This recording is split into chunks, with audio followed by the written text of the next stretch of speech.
Have you ever carried a desire so heavy it made you question your worth? Not just a fleeting urge or temptation, but a deep ache. A longing that lives in your chest, quiet and steady, rising like smoke in the silence of your nights. Maybe it hits you when the world slows down, when no one else is watching. And in those moments, a question slips into your spirit. Can God still use someone like me? Can I still be chosen, knowing what I feel, what I wrestle with, what I haven't yet overcome? You see, what if the very thing you've been hiding was never meant to disqualify you? What if it was the very fire meant to reveal you? We talk about lust like it's just a problem of the flesh, but for the chosen ones, it goes much deeper. It's not just about desire, it's about connection. It's about craving something sacred, something safe, something that makes you feel alive and seen and real. And when that craving lingers unanswered, when love feels distant, when touch feels foreign, when the heart grows tired from waiting, lust becomes the shadow substitute. Not because you want to fall, but because you're exhausted from standing alone. This isn't just a video about struggle. This is about the sacred journey through the wilderness of your soul. The hidden ache, the buried questions, the deep knowing that you were made for more, and the quiet fear that maybe, just maybe, you missed your moment. Let me tell you a story. Long before Joseph stood in Pharaoh's palace with robes of power and dreams fulfilled, he was just a boy in a pit, betrayed by blood, forgotten in prison, years of silence, years of waiting. And then, temptation. Not just sexual, but spiritual. Potiphar's wife wasn't just offering him a moment of pleasure. She was offering him a shortcut, an exit from pain, a way to feel powerful again after years of feeling invisible. But Joseph didn't bow. Not because he didn't feel the pull, but because he remembered who he was. Because in that prison, God had been preparing him, shaping him, reminding him that silence is never without purpose, that divine delay is not divine rejection, and maybe, just maybe, you are in that place right now. So I want to invite you into something simple, not a ritual, not a performance, just a sacred pause, right here, right now. You don't need to close your eyes or change your posture, just open your spirit. Let your heart be still for a moment. Let the noise settle. Let your soul lean in. Let's believe that what you're about to hear was meant just for you. That these words are not just information, they are confirmation. That what you're about to receive is not a sermon, it's a mirror, a key, a remembrance. Blessed are those who hunger and thirst for righteousness, for they shall be filled. Indeed, with hardship comes ease. Maybe you've been trying to pray your way out of a desire that never dies. Maybe you've been crying in secret, asking God why the cravings still come, why the shame still lingers, why the struggle hasn't yet lifted. You've asked yourself if you're truly changed. You've wondered if your past is still haunting your future. You've looked at the mirror and thought, I should be past this by now. But what if the struggle isn't proof of your failure? What if the struggle is proof of your fire? What if your lust isn't the enemy, but the evidence that your soul is still alive, still reaching, still aching for something real? You've cried in silence, but the silence was sacred. It wasn't punishment. It was preparation. It was the place where God has been forming your voice, your vision, your purity, not to make you perfect, but to make you ready, ready to love from a healed place, ready to walk in power without shame, ready to be touched and not fall apart, ready to be known without hiding. You are not too late. You are not too far gone. You have not missed your calling. And this message, right here, right now, is a doorway back into the truth of who you are. By the end of this message, you'll remember. Not the shame, not the fall, not the version of you that lust tried to define. You'll remember the sacred soul beneath it all. You'll remember why you were chosen, why you've been called, why your fire still burns. So stay with me. Don't turn this off. Don't run from this moment. Something holy is waiting for you here. And it's been waiting for such a time as this. So before we go any deeper, I want to ask you something sacred. If anything in these words already speaks to something inside you, something hidden, something aching, something waiting, let it be known in silence made visible. Type the words unseen fire in the comments, not for attention, not for engagement, but as a symbol, a spiritual signal, a quiet way of saying, I'm here too, I feel this, I carry this, I'm not alone. And when you type it, look for the others who wrote it too. That's your soul family. That's the hidden gathering of the chosen, the ones who are burning, waiting, becoming, just like you. This is not just a video, it's a sanctuary. And whenever the world gets too heavy, this space is here. Come back to rest your soul. You see, lust is not always what we think it is. It's not just a hunger for flesh, a burning for touch, or a weakness of the will. For the chosen ones, it runs much deeper than that. It is often the aftershock of a love that never came, a response to a wound that never healed. It's what grows in the cracks where love was supposed to live. That's why it feels so intense. That's why it feels like it controls you. Because for many of us, especially those who are chosen, lust didn't start as sin. It started as a substitution. It was the closest thing we could find to closeness. When affection was absent, when comfort was foreign, when love was withheld or twisted or weaponized, lust became the counterfeit savior, the false fire we used to warm our cold soul. Think back to your childhood, your earliest memories of needing to be seen. Was love soft and safe for you? Or was it something you had to earn? Something that came with shame, guilt, silence, or distance?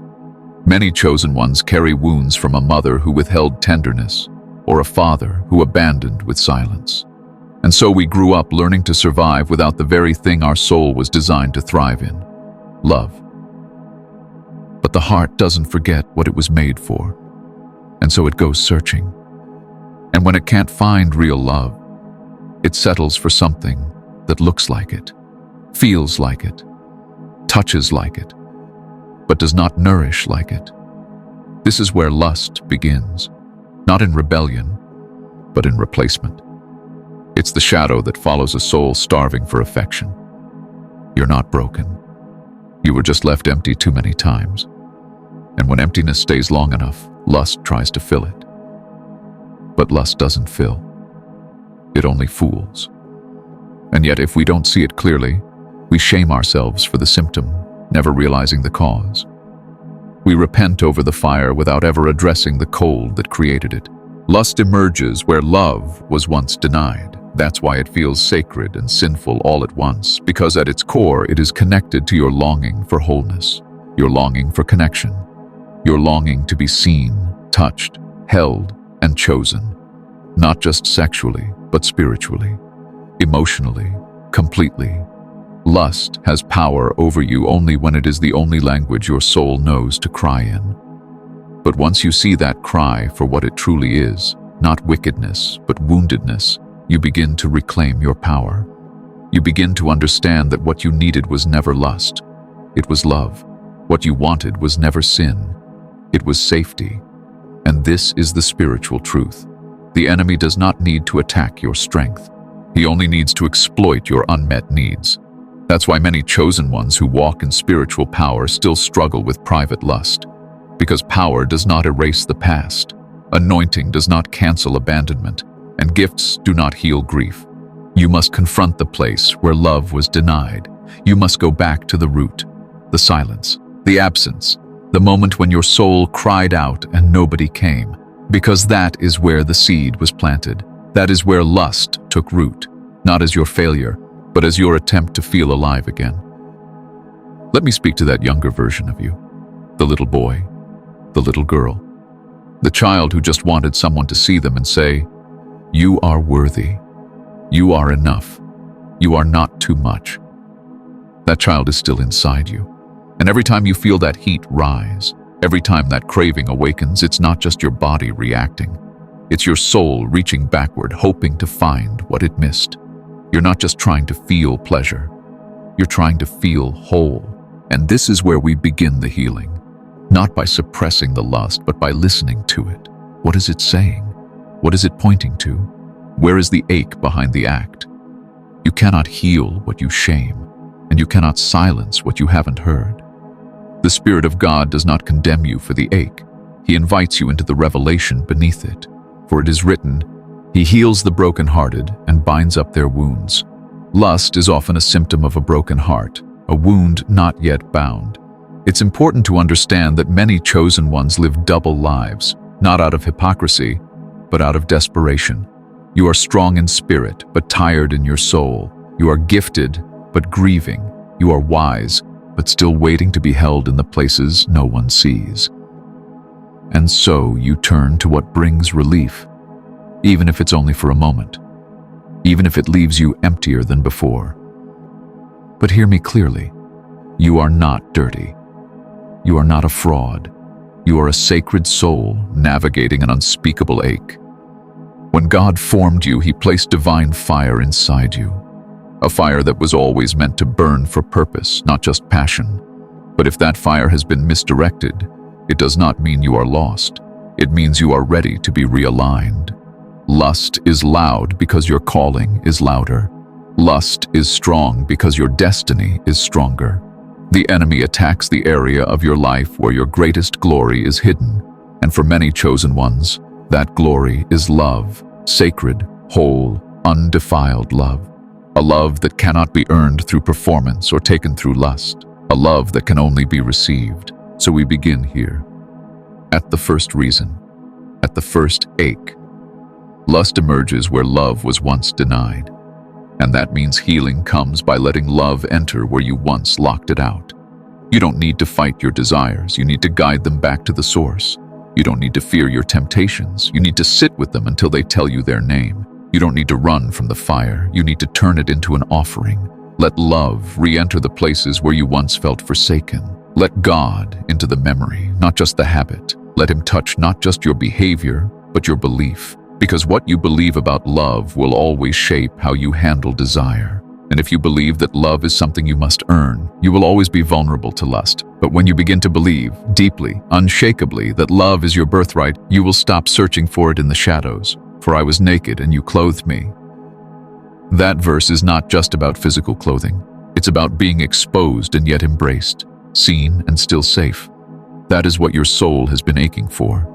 That is what lust tries to imitate. But God does not imitate. He initiates, He covers, He heals, He holds, not just your spirit, but your shadow, not just your holiness, but your humanity. You do not have to hide anymore. This is the beginning of your return. The first doorway. Lust does not mean you are far from God. Sometimes it means you are close, but still carrying the pain of being unloved. It's time to release that pain. It's time to stop blaming yourself for what you didn't receive. It's time to let God be the lover of your soul, not just your savior. Because when love is restored, lust loses its throne. And when you are finally filled, the fire will no longer control you. It will crown you. Let me show you something sacred about the storm inside you. It's not chaos, it's confrontation, and it often begins in the middle stretch of life, when the body starts to age, but the spirit begins to awaken. This is what many call the midlife spiritual awakening. But for the chosen ones, it's not just an awakening. It's a reckoning, a holy war between the flesh that remembers and the spirit that now remembers too. You see, your flesh has patterns. It's been conditioned, trained by years of craving, by years of survival, by years of trying to feel something when life felt like nothing. But your spirit has prophecy. It holds memory of what you were truly made for, of the destiny that once felt far, but now breathes close. And when these two parts of you collide, the one that has tasted the world and the one that's now being reawakened by God, it feels like fire in your bones. This is why lust intensifies at this stage of life, not because you're more wicked, but because you're more awake. The veil has been lifted. You're beginning to see how sacred your story really is. You're beginning to feel the weight of your calling. And suddenly the enemy knows time is short. So he doesn't send new battles. He just resurrects old ones, ancient cravings, former strongholds. Habits you thought you buried in your 20s suddenly breathe again in your 40s and 50s. And it shakes you, doesn't it? Because how can you feel more spiritually alive than ever before, and yet more tempted than ever before? You start to question everything. Am I really chosen? Have I made any progress at all? Why is this lust returning with so much force just as I'm finally beginning to feel the presence of God again? And that's when the shame whispers, it's too late. You're too old to change, too broken to begin again. You'll never be free. But let me remind you, those whispers are not yours. They are lies wrapped in the language of failure. But you are not failing. You are fighting. You are in the deep stretch of transformation where everything hidden rises, not to shame you, but to show you what still needs to be redeemed. It's in this season that many chosen ones feel like they are too late to start over spiritually. And so, lust becomes a coping mechanism. It offers comfort, control, a sense of aliveness in the middle of spiritual delay. But that comfort is counterfeit. That control is short-lived. It satisfies the body but starves the soul. And after every return to lust, the silence gets louder. The shame digs deeper. The guilt weighs heavier. Because you know, this is not who you are. It's not who you were called to be. You were not chosen for chains. You were chosen for consecration. That's why the war is so fierce now. Because your anointing has matured. Because your purpose is no longer a distant dream, it's a living doorway. Lust is not fighting you because you are lost. It's fighting you because you're about to be found. The craving intensifies when you're on the edge of crossing over. But you must hold the line. You must learn to discern what is temporary pain and what is eternal promise. Lust screams for now. Spirit speaks for forever. Remember what the scriptures say. The spirit is willing, but the flesh is weak. That was not a condemnation. It was a compassionate revelation. Jesus spoke those words to disciples who were trying their best but falling asleep in the hour of testing. He wasn't rebuking their weakness. He was identifying it. And in doing so, he gave us language for our battle. Your spirit is willing. It wants purity. It wants purpose. It wants God. But your flesh is weak. It remembers old ways, old touch, old comfort. And now, in this season of becoming, the old is clashing with the new. Don't let this battle make you believe you're going backward. You're not. You're going deeper. You are not regressing. You are refining. The Holy Spirit is not surprised by your lust. He is after the root of it. He is not ashamed of your struggle. He is stepping into it. God does not retreat when you are tempted. He draws near, because he knows the fire in your body is not just a curse.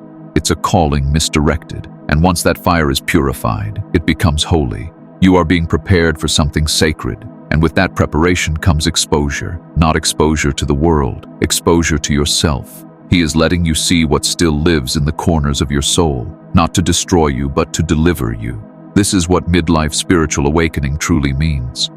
It's not just clarity, it's confrontation. You are meeting the unhealed versions of yourself, and you are being asked, will you let them rule you, or will you finally release them? I know you've tried before. You've fasted, you've repented, you've cried on your bedroom floor, and still the struggle lingers. But that doesn't mean you've failed. It means you're human. It means you're still in process. And process is holy. Process is sacred. The desert is not the end of your story. It's the beginning of your becoming. And even here, even now, you are still chosen, still called, still covered. So don't give in to the lie that says you should be over this by now. Don't give in to the guilt that says you're too far gone. The fact that you feel this war means you are still alive, and the fact that it hurts means your spirit still cares. You are not numb. You are not lost. You are awakening, and awakening always brings resistance. So lift your head, wipe your tears. This war is not punishment, it is preparation. The fire is not against you, it is for you, to burn away what no longer belongs, to reveal what has always been holy. Lust may be loud, but your destiny is louder. The craving may be deep, but your calling is deeper, and the one who began this work in you will be faithful to finish it. The war between flesh and spirit is not a sign of your failure. It is the sound of your freedom being forged. And though the night is long, morning is coming, and when it does, you will rise, not in shame, but in sacred strength. You will not just survive this war, you will be crowned by it. Tell me, have you ever felt like your soul was older than your body? Like your eyes had seen things your mind could not explain?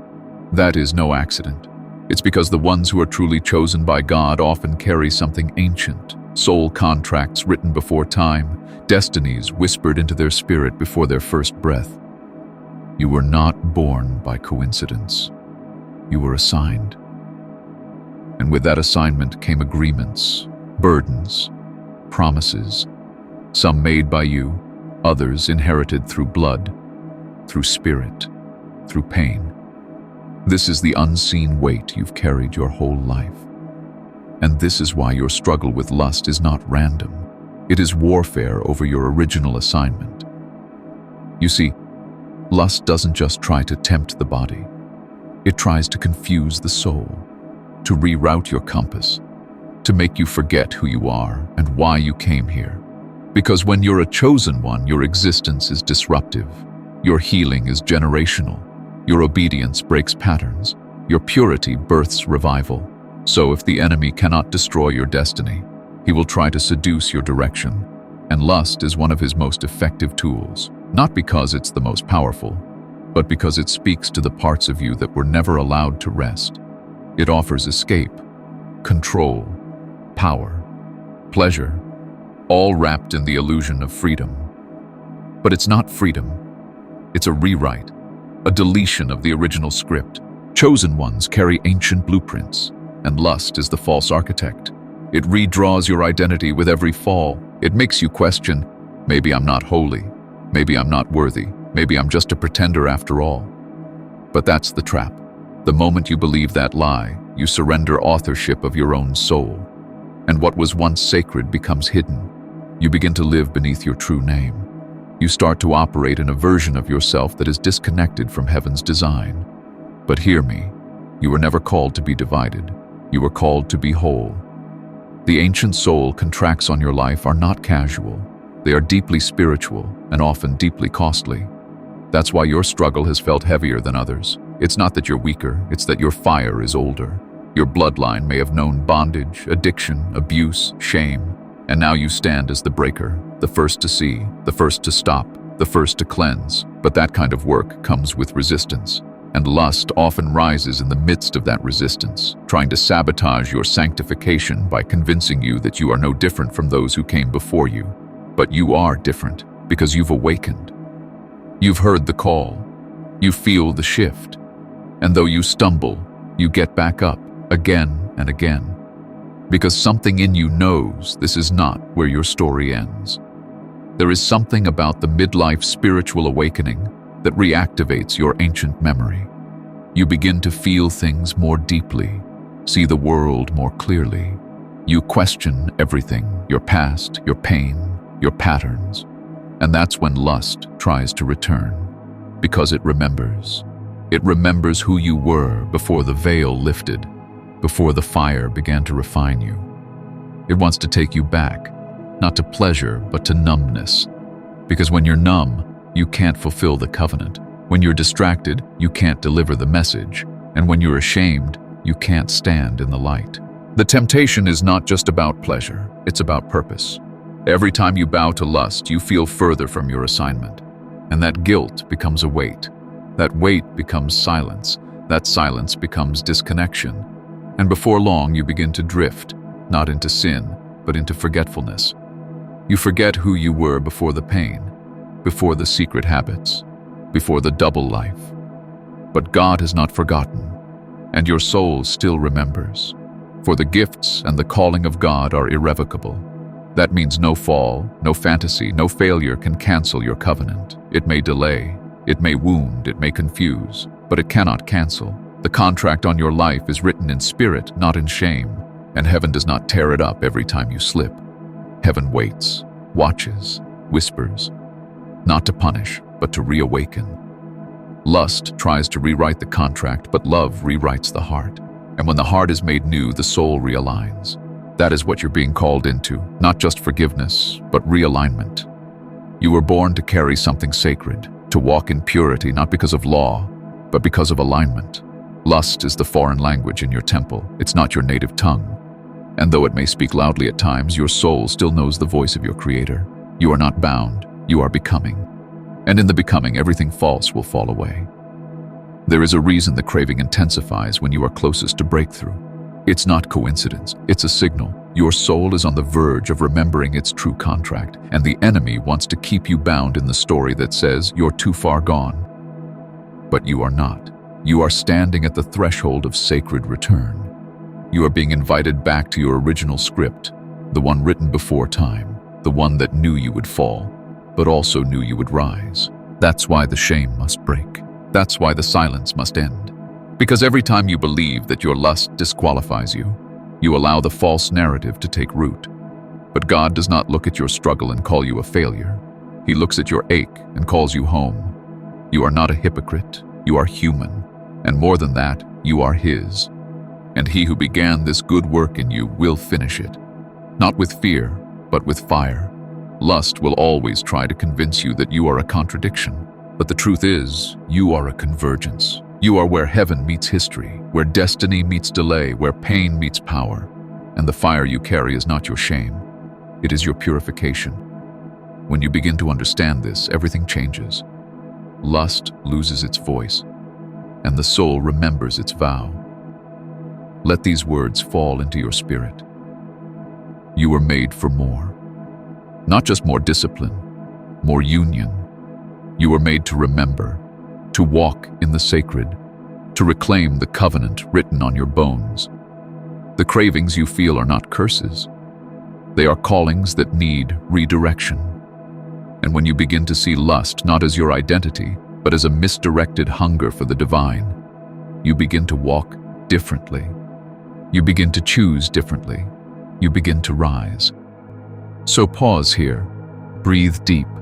Speak this out loud if you can. I release the lies that tell me I am bound. I return to the voice that calls me free.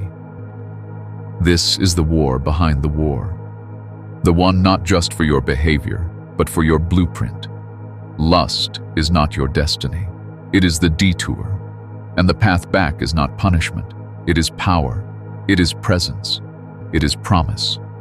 The chosen ones carry ancient soul contracts, and those contracts are sacred. They are written in the ink of divine purpose. And though lust may try to rewrite your story, it cannot erase your name from the scroll of the beloved. You are still marked, still called, still crowned in the Spirit. And even now, heaven waits, not to punish, but to restore what lust tried to rewrite. And restoration always begins with remembrance. So remember, return, reclaim. The script is still yours. Some memories you didn't choose still live inside your body, like ghosts. They don't speak in words, but in silence. In the way you flinch at love, in the way you hide your eyes when someone sees too deeply, in the way lust shows up not as rebellion, but as rescue. Rescue from the weight of shame you've carried for years. For many chosen ones, lust is not the root. It is the fruit. The root is shame, and that shame is the gate the enemy keeps walking through. You see, when the soul has been wounded but never witnessed, it starts to wrap itself in false comfort, and shame is the first thread in that covering. Shame tells you that you are what you did, that you are what was done to you, that your mistakes, your betrayals, your hidden sins have branded you permanently. And when you carry that kind of inner accusation long enough, you stop believing in healing. You stop reaching for love. You start settling for counterfeit comfort, quick pleasure, secret fantasies, hidden habits. Not because you want to sin, but because you want to feel whole, even if only for a moment. Lust often rides on the back of old shame, and shame is a master of disguise. It doesn't always sound loud. Sometimes it sounds like your own voice whispering, "You're too dirty to be chosen, too late to be restored, too broken to be used." But shame lies. It always has. It told Eve to hide in the trees. It told David to cover his sin with deception. It told the woman at the well that no one would ever want her. And it tells you, every time you stumble, that your destiny has been disqualified. But let me tell you something sacred. You are not disqualified. You are becoming. Shame cannot cancel the blood, and the blood of your past does not define the oil on your future. You are not your lowest moment. You are not your worst decision. And even if your body still remembers what you've tried to forget, your spirit knows something deeper. Your spirit knows you are not beyond redemption. For though your sins be as scarlet, they shall be white as snow. That promise was not written for the perfect. It was written for the broken, for the ones whose lives got messy, for the ones who walked away and tried to come back 1,000 times, for the ones who cried themselves to sleep asking, God, why am I still struggling with this? That verse is for you, and the enemy knows it. That's why he uses shame like a key. He knows he cannot possess you, so he persuades you to stay in prison. He convinces you to hold the bars yourself, and lust becomes the escape route you both love and hate. Chosen ones often carry deep levels of spiritual wisdom, but wisdom does not erase wounds. In fact, the wiser you become, the more clearly you see where the wounds still live. That's why your journey is so tender. You can preach the truth and still battle it in secret. You can lay hands on others while your own hands shake under the weight of hidden guilt. This is not hypocrisy. This is humanity, and God is not surprised by it. He has never demanded perfection from you, only permission. Permission to enter the places shame told him to stay out of. Permission to love the parts of you that don't feel lovable. Permission to turn even the ugliest memory into a testimony of mercy. Shame works best in the dark. It grows in secrecy, in silence. That's why it partners with lust. Because lust teaches you to crave what you cannot confess. It teaches you to reach for something in hiding, to take but never tell. And that secrecy reinforces shame. It says, see, you can't stop. You'll always be like this. But you don't have to be. You are not stuck. You are not lost. You are loved still.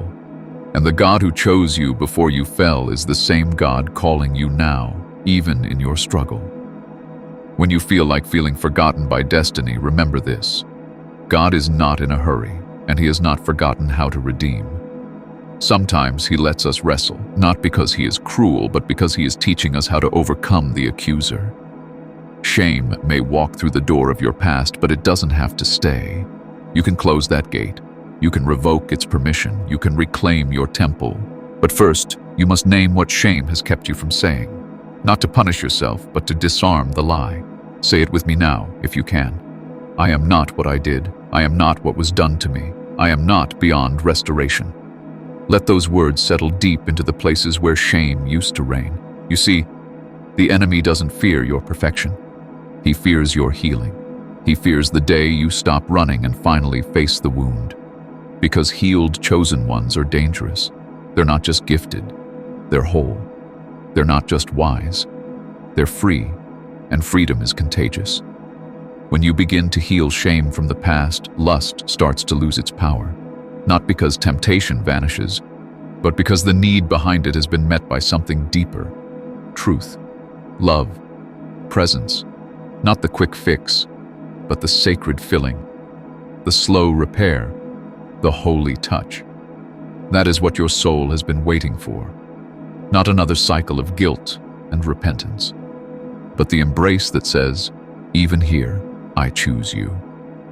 So if you still feel the weight of the past, let me speak this to your heart.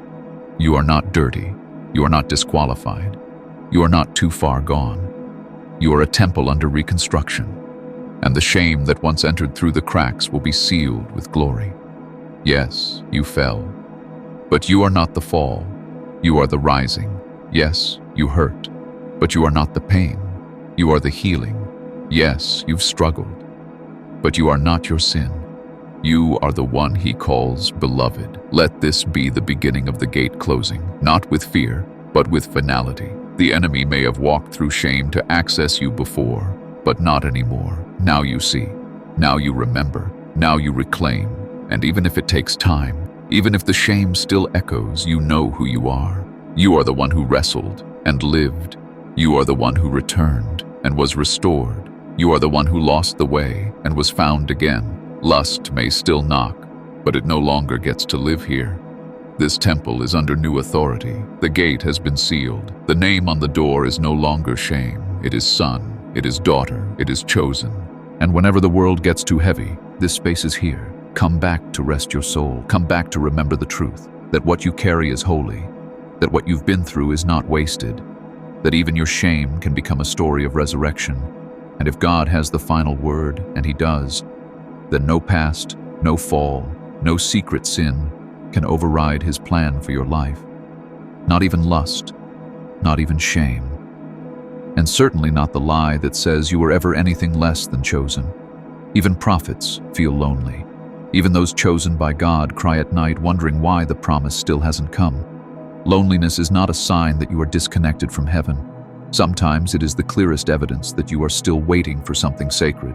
And when that sacred union feels delayed, lust often walks in wearing the disguise of comfort.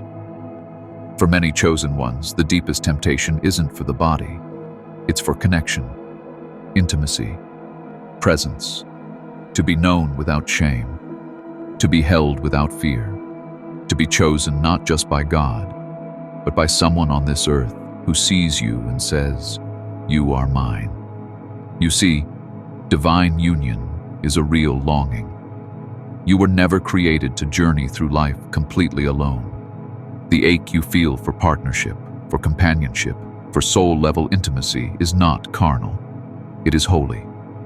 But when that ache lingers without being fulfilled, it becomes vulnerable. It can begin to seek substitutes. And lust, knowing this, waits silently in the shadows of loneliness, whispering that you can have just a piece of what you were promised. That a taste is better than starvation. That fantasy is better than being forgotten. But lust lies. It promises warmth and delivers cold. It offers touch, but never truth. It seduces with nearness, then disappears in the silence. Chosen ones often walk paths of extended waiting. God calls them early, prepares them long, and reveals destiny in pieces. And the delay can feel cruel, especially when your heart longs for sacred union, marriage, friendship, deep spiritual partnership, and you've watched others receive it while you still wait in the wilderness. That's when lust feels most tempting, not because you want sin, but because you're tired of silence, and the silence feels like rejection. The truth is, when you are chosen by God, the process is different. The wait is longer because the purpose is weightier. The connections God is preparing for you are not casual. They are covenantal, and covenants take time. You're not just being prepared for a relationship. You're being prepared for divine union, the kind that reflects heaven, not just satisfies earth. And because of that, anything less than what you were made for will begin to feel hollow. Lust becomes a hollow echo of the love you were designed to carry. So when you feel that ache rising, that heat building, that loneliness expanding into temptation, pause. Don't shame yourself. Listen to what it's really saying. The craving is not for a body. It's for belonging. It's not for touch. It's for truth. You want to be known. You want to be seen. And that's not wrong. That's holy. The danger is when we reach for it in places that cannot hold it. When we give our sacred longing to something temporary and call it relief. But your soul knows. It always knows. And afterward, when the screen goes black or the body grows cold or the pleasure fades, you feel it. The grief. Not because you sinned, but because you settled. And you know you were made for more. The Psalms say, "He sets the lonely in families." That's a promise. A gentle reminder that even in your isolation, God has a placement for you. A connection, a circle, a beloved. But He does not want you to rush into arms that weren't built to hold you. He doesn't want you to run into love that hasn't been prepared by His hand. Divine timing is not a delay. It's a safeguard. And until the union is ready, He holds you Himself. He covers you in the night. He walks with you in the quiet. And though you may not always feel it, He has never left you. Lust hides in loneliness because loneliness whispers, "Maybe God forgot me." But He hasn't. Your story is still being written. Your love is still being formed. Your name is still on His lips, and the very ache you feel is proof that you are still alive to the promise. If you were numb, if you were disconnected, you wouldn't crave at all. But you do, and that craving, when surrendered, becomes a fire that purifies instead of burns. You are not too old. You are not too late. You are not forgotten. Divine delay is not divine denial. The union is still coming. The love is still unfolding. But until then, let the loneliness speak. Let it lead you deeper, not darker. Let it teach you that you were not made for scraps of affection, but for the fullness of sacred union. If you've used lust to soothe the ache, you're not alone. So many chosen ones have. But it's time to bring that ache into the light, not to punish it, but to purify it. What if your hunger is holy? What if your loneliness is a sign that your heart is still alive, that you haven't given up hope, that you still believe in the love God spoke over your life? Then protect that hope. Guard that longing. Don't give your body to what your soul can't live with. You are not an object to be touched. You are a temple to be honored. And even if no one has ever treated you that way before, you can start now. You can choose to believe that your body carries promise, that your story still has beauty, that your love is still on the way. When lust knocks in the night, whisper back, "I am waiting for something real." And if you fall, don't drown in shame. Rise again. Speak your longing out loud. Let God meet you in the ache. Let Him hold what no one else can see, because even in your loneliness, you are not alone. And when it hurts, when it feels like the waiting will break you, come back here. Whenever the world gets too heavy, this space is here. Come back to rest your soul. Come back to remember that you are not behind. You are not cursed. You are not empty. You are becoming. You are still chosen. You are still on time. There comes a moment in every chosen one's journey when the battle quiets, not because it is over, but because something deeper is about to begin. A sacred turning. A shift so subtle the world might miss it, but the soul feels it like a bell being rung in the center of the heart. This is not the moment of external triumph. It's not the part of the story where all the problems vanish. It's the part where you finally stop running from yourself. You stop hiding your pain behind performance. You stop numbing your longing with shadows. You sit down at the center of your own soul and say, "I am ready to come home." You see, after the fire of lust has burned through enough nights, after the cycle of guilt has repeated enough times, you begin to realize that the answer isn't out there. It's not in another prayer you beg through clenched teeth. It's not in another promise to do better. It's not in more willpower. It's in presence, in sacred, honest, trembling presence with yourself. It's in the silence after the storm, where God doesn't shout but whispers, where you don't perform but surrender, where you finally lay down not just your sin, but your shame, not just your lust, but your loneliness, not just your craving, but your crown. This is your inner altar, not made of stone, but of surrender, not covered in gold, but in grief. It's the place where your brokenness and your destiny meet, where you stop seeing your desire as an enemy and begin to understand it as a messenger, a compass pointing you home, because that's what lust has been all along, a distorted echo of something divine, a voice calling from the ruins saying, "There is more than this. You were made for something sacred." When you finally reach this place, something begins to soften. You stop asking God to take the temptation away. You start asking Him to show you where it came from. You stop trying to kill the fire. You start asking what it wants to burn away. You realize this struggle isn't proof that you're unworthy. It's proof that you're still alive, still sensitive, still reachable. And maybe that's the holiest thing of all. There is a kind of purity that doesn't come from never being touched by sin. It comes from walking through the valley of your own shadows and choosing to love what you find there, to bless what was broken, to forgive what was foolish, to gather the shattered pieces of your story and offer them to God without fear. This is the sacred turning, not away from your weakness, but toward it, toward the deeper truth buried beneath every fall, that you are still beloved. God does not wait for you on the other side of your lust. He meets you right in the middle of it. In the moments you think He has turned His face away, He is drawing closer, not to condone, but to cleanse, not to condemn, but to call. He is not intimidated by your temptation. He is not exhausted by your process. He is not ashamed of your ache. He knows how long you've carried it, how many times you've wept over it, how fiercely you've tried to fight it. And still, He says, "Come, let me show you who you really are." This is where the real healing begins. At the altar within. The place where your soul bows, not in defeat, but in divine recognition. Where you remember that you are not just a person who struggles with lust. You are a soul learning how to love without fear. You are a body learning how to be honored, not used. You are a spirit returning to the truth that has never stopped calling your name. It was never about being perfect. It was about becoming whole. And wholeness doesn't come from avoiding darkness. It comes from illuminating it with truth. Let your truth speak now. Let the altar be lit again. Let the shame fall off like old garments. Let the lies be broken by the sound of your own voice saying, "I'm not lost. I'm learning to come home."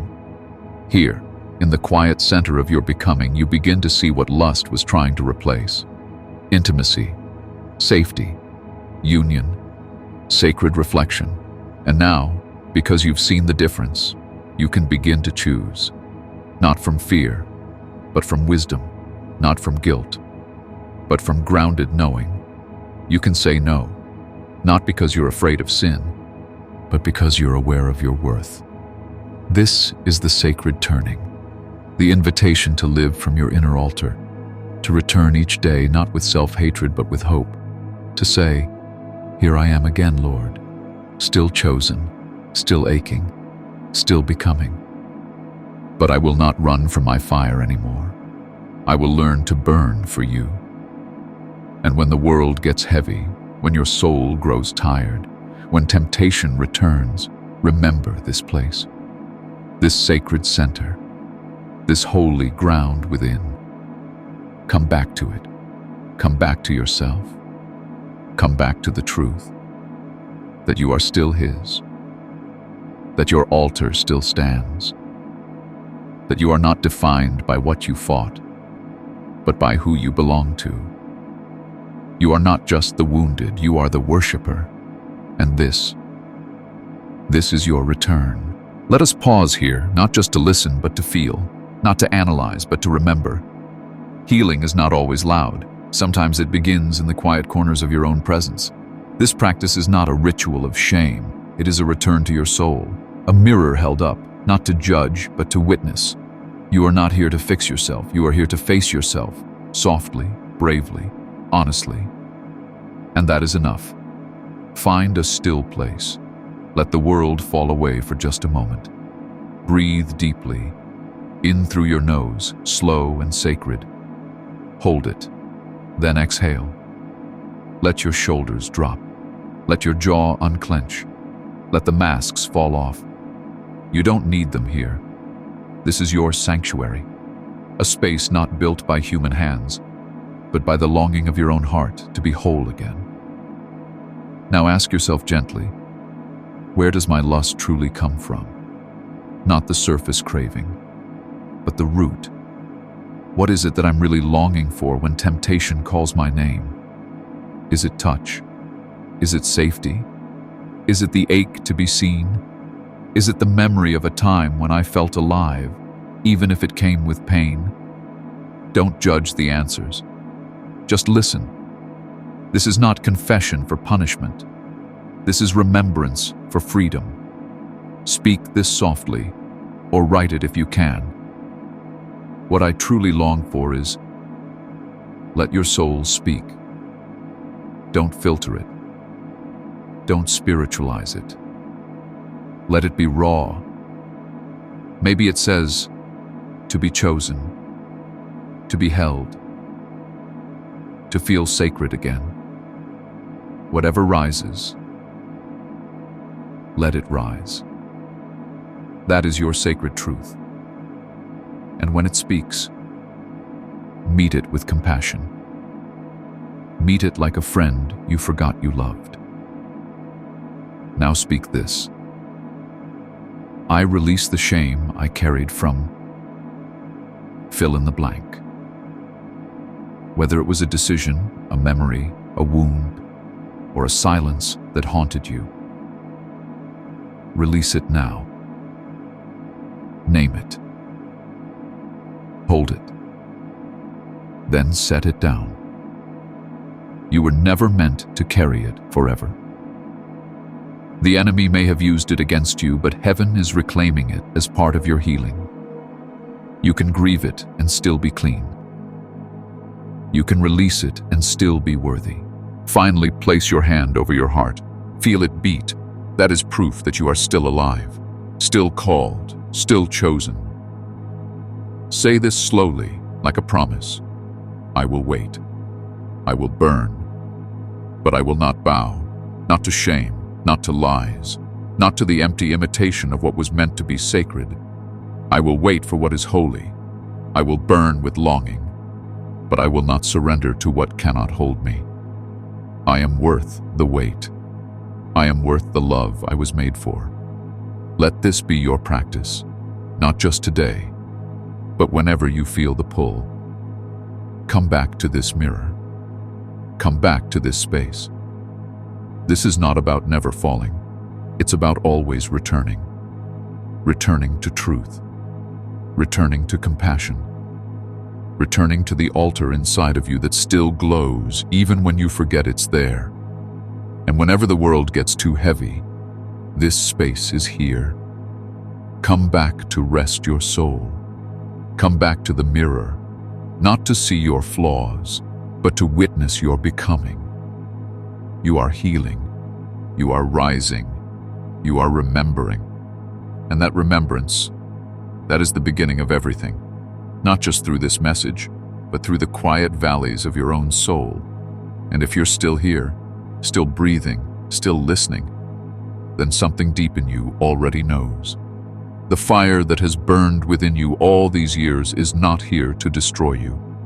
It is here to refine you, to reveal you, to remind you of who you've always been beneath the shame, beneath the struggle, beneath the cycle that never quite broke you. You see, the fire is not against you. It's not your punishment. It's your preparation. What you thought was just lust was really longing. And what you thought disqualified you was often the very thing God would use to draw you closer. Not to shame you, but to show you there is still something sacred inside you that no fall has touched, that no mistake has erased, that no silence has buried. Let me tell you again, so your spirit doesn't forget. You are still chosen by God, not by accident, not by merit, but by mercy. And even if you've fallen 100 times, even if your nights have been heavy with secrets, even if your heart has grown tired from waiting, you are not disqualified, you are not alone, and you are not beyond the reach of restoration. For the pure in heart shall see God. And purity, for the chosen one, is not about perfection. It is about returning again and again to the altar within, to the quiet yes beneath the noise, to the divine name that still belongs to you.